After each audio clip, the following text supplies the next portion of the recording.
Hello friends, जय श्री कृष्ण मित्रों। केम छो बधा? मजामां छो ने? आज आपणे नवा विडियो साथे हाजर थया छे। थोड़ुं मारुं गळुं पण बेसी गयुं छे એટલે થોડો અવાજ ભારે લાગે છે, પણ તમને સમજ પડશે હું બોલીશ તો થોડી કઈ બી ભૂલ થાય તો જરી સુધારી લેજો। તો હું તમને આજે તુવેરના દાણા અને વટાણા રીંગણનું શાક આપણે બનાવીશું। તુવેરના દાણા, વટાણા, લીલી તુવેરના દાણા, લીલા વટાણા અને રીંગણ એ ત્રણનું મિક્સ કરીને આપણે શાક બનાવીશું। ખૂબ ટેસ્ટી લાગે છે। તો હું તમને પહેલાં એના ઇન્ગ્રીડિયન્ટ્સ બતાવી દઉં। જો આમાં મેં 1 નંગ રીંગણ લીધું છે, પછી 100 ગ્રામ તુવેરના દાણા લીધા છે અને 100 ગ્રામ વટાણા લીધા છે અને 2 પાણીએ ધોઈ અને પાણીમાં પલાળી રાખ્યા છે એને મેં।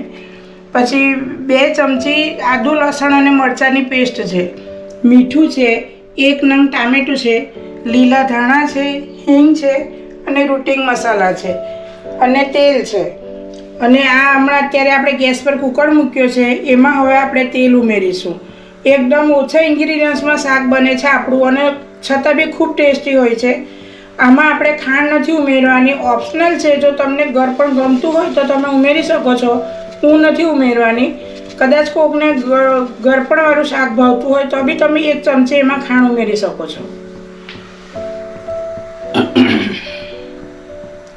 જો હવે આપણે કુકરમાં તેલ મૂકીશું।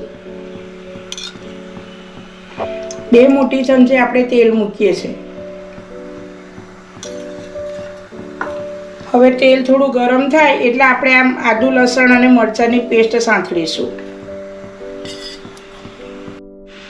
જો આપણું તેલ ગરમ થઈ ગયું છે, હવે આપણે એમાં આદુ લસણ અને મરચાંની પેસ્ટ ઉમેરી દઈએ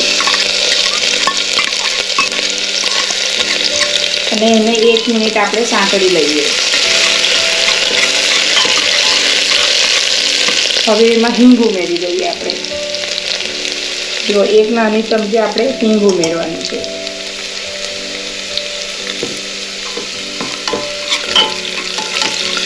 હવે એમાં આપણે ટામેટું ઉમેરી દઈએ। જો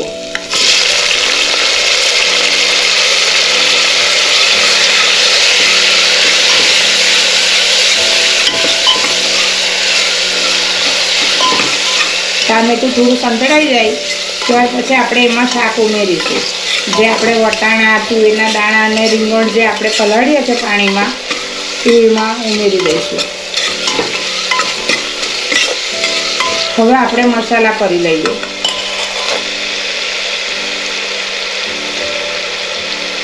જુઓ 1 નાની ચમચી આપણે હળદર ઉમેરીએ છીએ,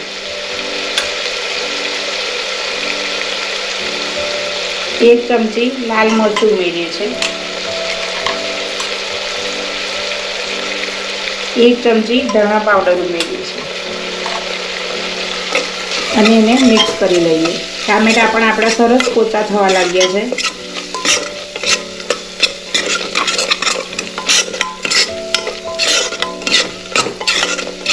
હવે એમાં આપણે શાક ઉમેરી દઈએ। એકદમ ઇઝી છે બનાવવામાં અને એની મેથડ પણ એકદમ ઇઝી છે, એટલે તમને સહેજ પણ અઘરું નહીં લાગે અને બને છે પણ એટલું ટેસ્ટી અને ફટાફટ બની જાય છે। જો હવે આપણે શાક ઉમેરી દઈએ।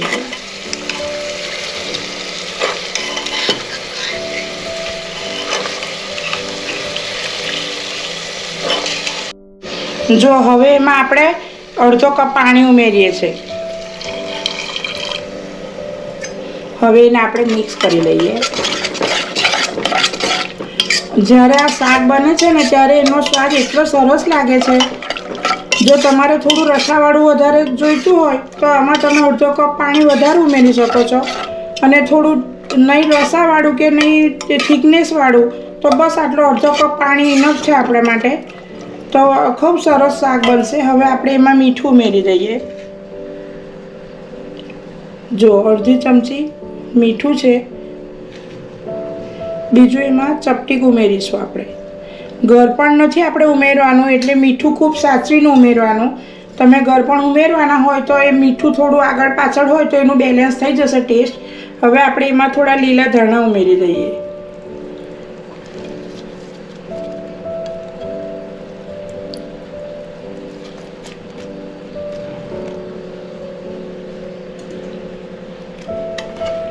તો હવે આપણે મિક્સ કરી લઈએ.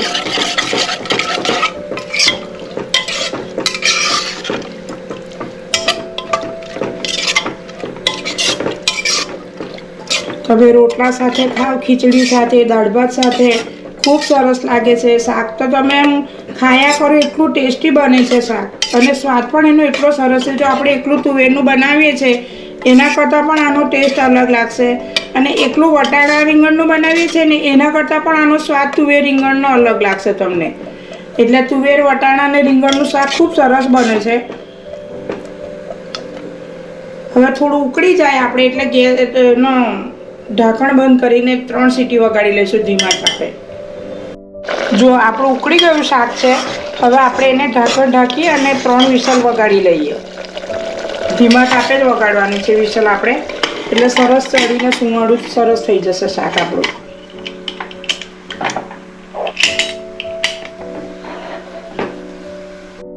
જો હવે આપણું શાક થઈ ગયું છે, આપણે જોઈ લઈએ. જો ખૂબ સરસ શાક થઈ ગયું છે, અને એની થિકનેસ પણ સરસ છે. નથી રસાવાળું કે નથી થિકનેસવાળું, લોચા પડતું પણ નથી, એટલું સરસ શાક બન્યું છે. સુગંધ પણ સરસ આવે છે. હવે આપણે એને સર્વ કરી લઈએ.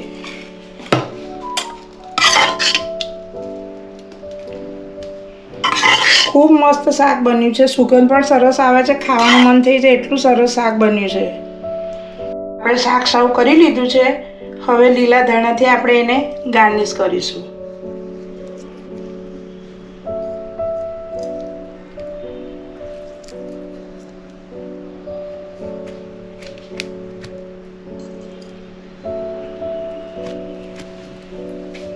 જો સરસ શાક બની ગયું છે. તમે પણ આ રીતે ઘરે જરૂરથી બનાવજો મિત્રો.